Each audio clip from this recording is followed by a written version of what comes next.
Hello guys, आज हम लोग इलेक्ट्रोस्टैटिक्स स्टार्ट करेंगे। इलेक्ट्रोस्टैटिक्स जिसका मतलब है कि चार्ज का एक ऐसा सिस्टम जो कि डायनेमिक नहीं है, यानी टाइम के ऊपर चेंज नहीं हो रहा है। हम लोग देखेंगे कि ऐसे सिस्टम्स के द्वारा कैसे फोर्सेस और इलेक्ट्रिक फील्ड्स प्रोड्यूस होते हैं। सबसे पहले Coulomb's law. Coulomb's law basically दो चार्जेस के बीच में जो फोर्स होती है उसको डिस्क्राइब करता है।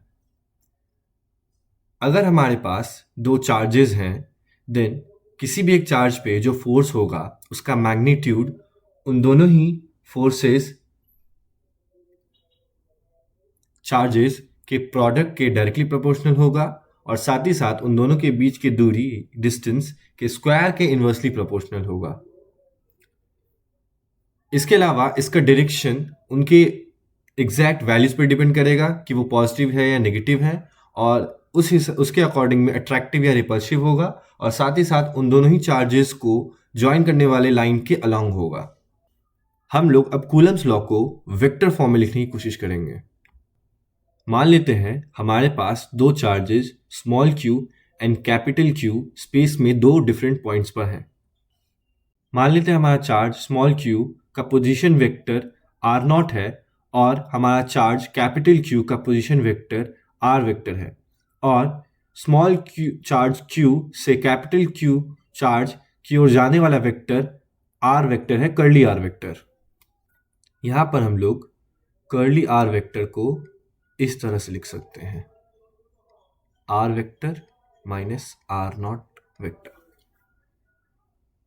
हम लोग कूलम्स लॉ की मदद से कैपिटल क्यू चार्ज पे जो फोर्स लग रहा है उसे कुछ इस तरह से लिख सकते हैं, the force would be equal to Q times capital Q divided by उन दोनों के बीच का डिस्टेंस यानी curly R square, and the direction would be R cap.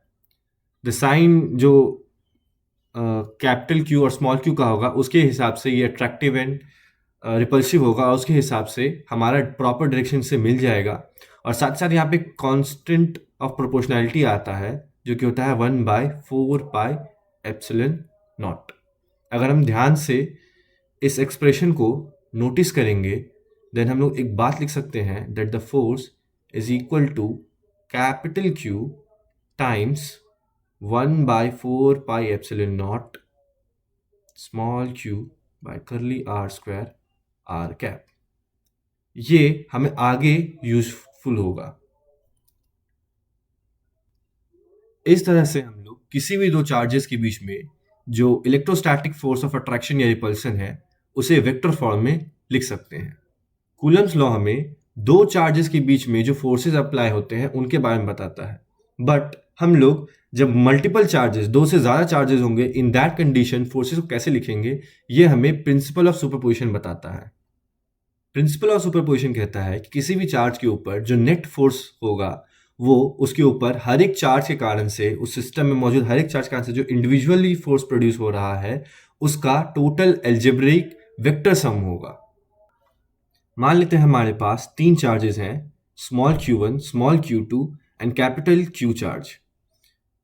q1 charge r1 position vector पे है, q2 charge r2 position vector पे है, और कैपिटल q हमारे r पोजिशन वेक्टर पे लोकेटेड है। मान लेते हैं q1 चार्ज से q चार्ज के ऊपर जाने वाला वेक्टर r1 वेक्टर है, और q2 चार्ज से q चार्ज के ऊपर जाने वाला वेक्टर r2 वेक्टर है, curly r1 vector and curly r2 vectors.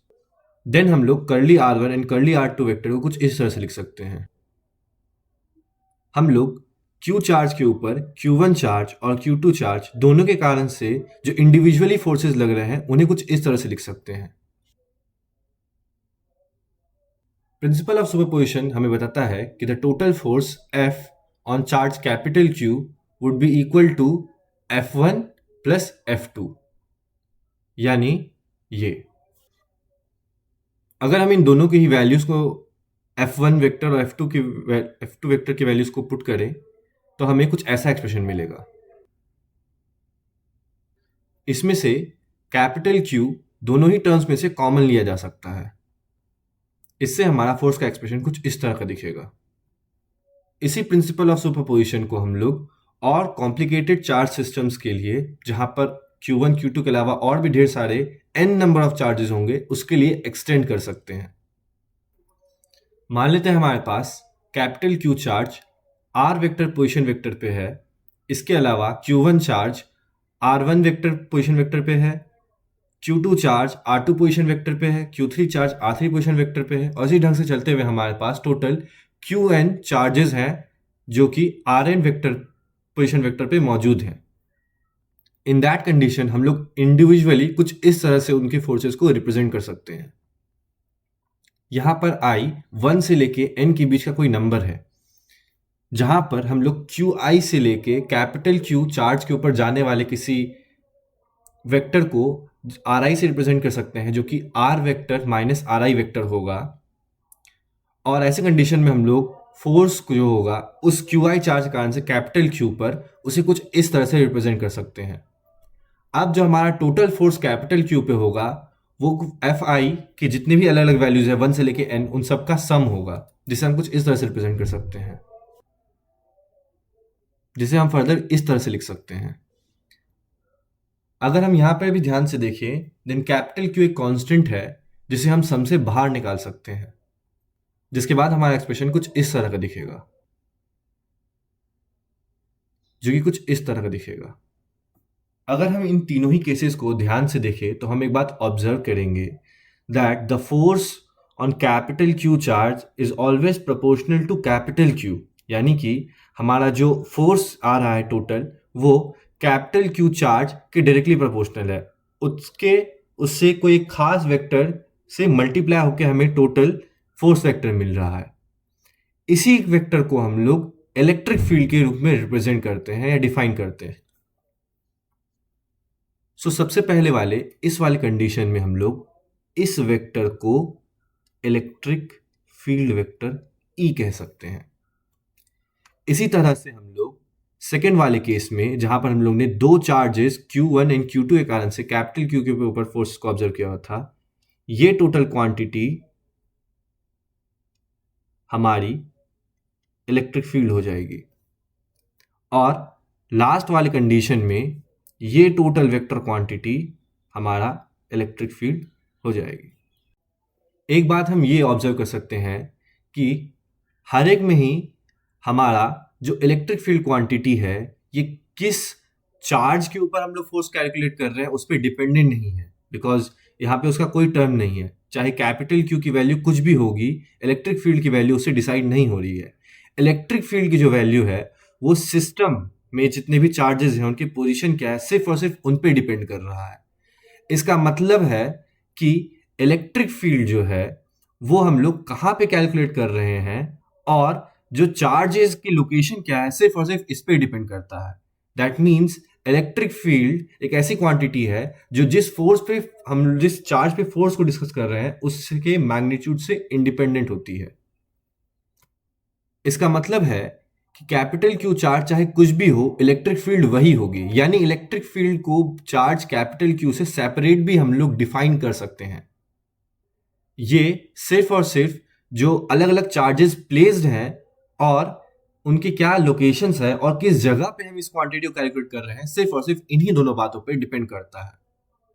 एक और बात, अगर हम लोग इस कंडीशन में जो इलेक्ट्रिक फील्ड मिल रहा है इसे एक सिंगल चार्ज Q के कारण से किसी पोजीशन R वेक्टर पे इलेक्ट्रिक फील्ड के रूप में डिफाइन कर देते हैं, इन दैट कंडीशन हम लोग इस सेकेंड एक्सप्रेशन में एक बहुत ही अच्छी बात को ऑब्जर्व कर सकते हैं कि ये क्वांटिटी Q1 चार्ज के कारण से उस जगह पे इलेक्ट्रिक फील्ड है और ये क्वांटिटी Q2 चार्ज के कारण से उस जगह पे इलेक्ट्रिक फील्ड है।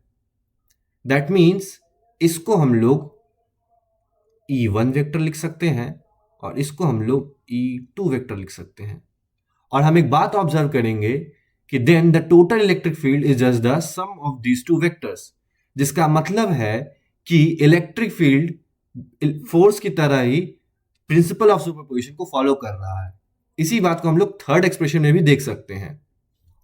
यहां पर भी हमारा इसमें से हर एक सिंगल टर्म जो है वो EI है, यानी कि QI चार्ज के कारण से उस जगह पे जो इलेक्ट्रिक फील्ड है वो है, और इसका हम टोटल सम ले रहे हैं जिससे हमें टोटल इलेक्ट्रिक फील्ड मिल रहा है। That means electric field also follows the principal of superposition. मान लेते हैं हमारे पास स्पेस में कोई क्यू चार्ज है जो आर नॉट पोजिशन वेक्टर पे है, और कोई पॉइंट है जिसका पोजिशन वेक्टर आर वेक्टर है। इन दैट कंडीशन हम लोग वहां पर जो इलेक्ट्रिक फील्ड है उसे कुछ इस तरह से लिख सकते हैं। मान लीजिए हमारे पास Q1, Q2, Q3 ऐसे करते हुए Qn तक का एक चार्ज का सिस्टम है, जिसमें से हर एक चार्ज अपने रिस्पेक्टिव पोजीशन वेक्टर पे मौजूद है। एग्जांपल के रूप में Q1 charge R1 position vector पे है, Q2 charge R2 position vector पे है, और इसी ढंग से Qn charge Rn position vector पे है। इन दैट कंडीशन हम किसी पॉइंट जिसका पोजीशन वेक्टर R वेक्टर है उस पे भी इलेक्ट्रिक फील्ड को लिख सकते हैं, सिंपली प्रिंसिपल ऑफ सुपरपोजिशन को यूज करते हुए। इससे हमारा कुछ फाइनल एक्सप्रेशन इस तरह का दिखेगा। यहाँ पर Ri वेक्टर Qi चार्ज से पोजीशन वेक्टर R की ओर जाने वाला वेक्टर है, जिसे हम लोग curly Ri vector is equal to R vector minus Ri vector से लिख सकते हैं। इस तरह से हम लोग Qi चार्ज के कारण से पोजीशन वेक्टर R पे जो इलेक्ट्रिक फील्ड है उसे इस ढंग से डिफाइन कर सकते हैं, that Ei is equal to 1/4 pi epsilon naught Qi by Ri square times Ri cap, और जो हमारा टोटल इलेक्ट्रिक फील्ड E है उसे हम लोग Ei का सम I इक्वल टू 1 से लेके n तक लिख सकते हैं, जिसे टोटली एक्सपैंड करने पे हमें कुछ ऐसा मिलेगा। अभी तक हम लोग ने सिर्फ डिस्क्रीट चार्ज सिस्टम को देखा, यानी ऐसा चार्ज सिस्टम जहां पर चार्जेस पॉइंट चार्जेस हो और जहां पे चार्जेस पॉइंट चार्जेस हो। अब हम लोग कंटिन्यूअस चार्ज सिस्टम के ऊपर देखेंगे, यानी कि ऐसा सिस्टम जिसमें कि चार्ज कंटिन्यूअसली एक जगह पे पूरी तरह से स्प्रेड हुआ वो डिस्टिंक्ट पॉइंट्स के ऊपर नहीं सिर्फ लिमिटेड हो। मान लेते हैं हमारे पास स्पेस में कोई कर्व है जिसके ऊपर चार्ज फैला हुआ है। हम लोग इसके एक छोटे से सेक्शन dl को कंसिडर करते हैं जिस पे टोटल dq चार्ज है। इन दैट कंडीशन हम लोग लीनियर चार्ज डेंसिटी लैम्डा को डिफाइन कर सकते हैं एज dq बाय dl। इसी तरह से मान लेते हैं कि स्पेस में हमारे पास कोई एक सरफेस है जिसमें चार्ज डिस्ट्रीब्यूटेड है, और हम लोग इसके एक छोटे से dA एलिमेंट को कंसिडर करते हैं जिसमें टोटल dq चार्ज है। इन दैट कंडीशन हम लोग सरफेस चार्ज डेंसिटी सिग्मा को डिफाइन कर सकते हैं एज dq बाय dA। इसी तरह से मान लेते हैं हमारे पास स्पेस में कोई वॉल्यूम है जिसमें चार्ज डिस्ट्रीब्यूटेड है, और इसका हम एक छोटा सा वॉल्यूम एलिमेंट डीटा कंसिडर करते हैं जिसमें टोटल dq चार्ज है। देन हम लोग वॉल्यूम चार्ज डेंसिटी रो को डिफाइन कर सकते हैं as dq by d tau. एक और बात जो हमें यहाँ पे ध्यान में रखनी चाहिए वो ये बात हो सकता है कि अगर हम लोग जो अलग अलग जगहों पे इन सभी कंडीशन में अगर लैम्डा, सिग्मा या रो को कैलकुलेट करें, उन सभी रीजन में हो सकता है सेम dl, dA या फिर d टाउ के लिए ज़्यादा या कम चार्ज होगा। यानी कि अगर हमारे पास कोई कर्व है या कोई सरफेस है या फिर कोई वॉल्यूम है, देन हो सकता है उसके कुछ रीजन्स में ज़्यादा चार्ज कॉन्सेंट्रेटेड होगा as compared to other. In that condition हमारा लैम्डा, सिग्मा या रो की वैल्यू अलग अलग जगहों पे अलग होगी। दैट मीन्स कि लैम्डा, सिग्मा या रो ज़रूरी नहीं है कि हमेशा एक कांस्टेंट वैल्यू या फिर कांस्टेंट फंक्शन ही होगा। ये अलग अलग जगहों पर इनकी वैल्यू अलग हो सकती है, यानी कि ये भी अपने आप में पोजीशन के एक फंक्शन हो सकते हैं। अब हम लोग इन कंटिन्यूस चार्ज डिस्ट्रीब्यूशन के कारण से किसी पोजीशन वेक्टर r पे जो इलेक्ट्रिक फील्ड होगी उसको कैलकुलेट करने की कोशिश करेंगे। हम लोग सबसे पहले इन छोटे जो डिफरेंशियल एलिमेंट है हमारे कर्व या फिर सरफेस या वॉल्यूम, उनके कारण से जो electric field vector dE vector produce होगा उसको कैलकुलेट करेंगे, और फिर उसको इंटीग्रेट करके हम लोग टोटल इलेक्ट्रिक फील्ड को कैलकुलेट कर सकते हैं, जो कि as per principal of superposition valid है। मान लेते हैं हमारे पास स्पेस में कोई कर्व है जिसके ऊपर चार्ज फैला हुआ है, और उसके किसी position r vector r dash vector पे हमें जो चार्ज डेंसिटी मिल रही है वो lambda of r dash vector है। मान लेते हैं हम किसी पोजीशन वेक्टर r पे इसके कारण से इलेक्ट्रिक फील्ड कंसीडर कर रहे हैं। हम लोग इसके एक छोटे से dl एलिमेंट को कंसीडर कर सकते हैं और यहाँ पर जो हमारा टोटल चार्ज होगा वो एज पर ऊपर वाले फॉर्मूले के हिसाब से लैम्डा dl हो जाएगा। एंड देन इसके मदद से हम लोग इस पॉइंट पे dE वेक्टर को कैलकुलेट कर सकते हैं, जो कि होगा कुछ इस तरह से लिख सकते हैं हम लोग dE वेक्टर को, और फिर हम टोटल इलेक्ट्रिक फील्ड के लिए इसे इंटीग्रेट कर सकते हैं। यहाँ पर हमें एक बात नोटिस करनी चाहिए कि लैम्डा, जैसा कि हमने कहा, कि पोजीशन पे डिपेंडेंट हो सकता है, इसी कारण से ये इंटीग्रल से बाहर नहीं आएगा। ओनली 1/4πε0 ये कांस्टेंट वैल्यू है जो कि बाहर आ जाएगा। बट अगर हम लोग अलग अलग जगहों पर जाके जब इस इंटीग्रल को कैलकुलेट करेंगे उस लाइन के, देन लैम्डा की वैल्यू डिफरेंट होगी। इसका मतलब है लैम्डा कोई कांस्टेंट वैल्यू नहीं है। सिमिलरली अब हम लोग किसी सरफेस के थ्रू जो इलेक्ट्रिक फील्ड होगा उसको कैलकुलेट करने की कोशिश करते हैं। पहले की तरह हम लोग मान सकते हैं कि हमारे पास स्पेस में कोई सरफेस है जिसके किसी position vector r dash vector पे जो चार्ज, सरफेस चार्ज डेंसिटी है वो सिग्मा है। इन दैट कंडीशन वहाँ पर हम लोग छोटे से dA एलिमेंट को, एरिया एलिमेंट को कंसिडर कर सकते हैं। देन वहाँ पे जो छोटा सा चार्ज होगा वो हमारा सिग्मा dA हो जाएगा। इसी कारण से हम लोग जो स्मॉल d, जो dE वेक्टर होगा उसे कुछ इस तरह से लिख सकते हैं, और इसी को हम लोग इंटीग्रेट करके total electric field at position vector r calculate कर सकते हैं, जो कि कुछ इस तरह का दिख रहा होगा। यहाँ पर भी हम एक बात नोटिस करेंगे कि सिग्मा यानी कि सरफेस चार्ज डेंसिटी पोजीशन पे डिपेंडेंट है, इसीलिए ये इंटीग्रल से बाहर नहीं आएगा और सिर्फ 1/4πε0 जो कि एक रियल नंबर है वो ही बाहर आएगा। सिमिलरली हम किसी वॉल्यूम चार्ज डिस्ट्रीब्यूशन के कारण से भी इलेक्ट्रिक फील्ड कैलकुलेट कर सकते हैं। मान लीजिए हमारे पास कोई वॉल्यूम चार्ज डिस्ट्रीब्यूशन है जिसके किसी position vector r dash vector पे जो वॉल्यूम चार्ज डेंसिटी है वो रो r डैश है। इन दैट कंडीशन हम उसके आसपास का एक छोटे से volume element d tau consider कर सकते हैं, जहां पर कि हमारा जो चार्ज होगा वो रो d टाउ होगा, और इसी कारण से हमारे पोजीशन वेक्टर r पे जो इलेक्ट्रिक फील्ड होगी उसे हम dE वेक्टर कुछ इस तरह से लिख सकते हैं, और इसी को हम लोग इंटीग्रेट करके total electric field at position vector r calculate कर सकते हैं। एक बार फिर हम यहाँ पर एक बात ऑब्जर्व कर सकते हैं कि हमारा रो इंटीग्रेशन के बाहर नहीं आया है because it is not constant and may vary according to position. इसी कारण से सिर्फ 1/4πε0 जो कि एक रियल नंबर है सिर्फ वही बाहर आया है इंटीग्रेशन के।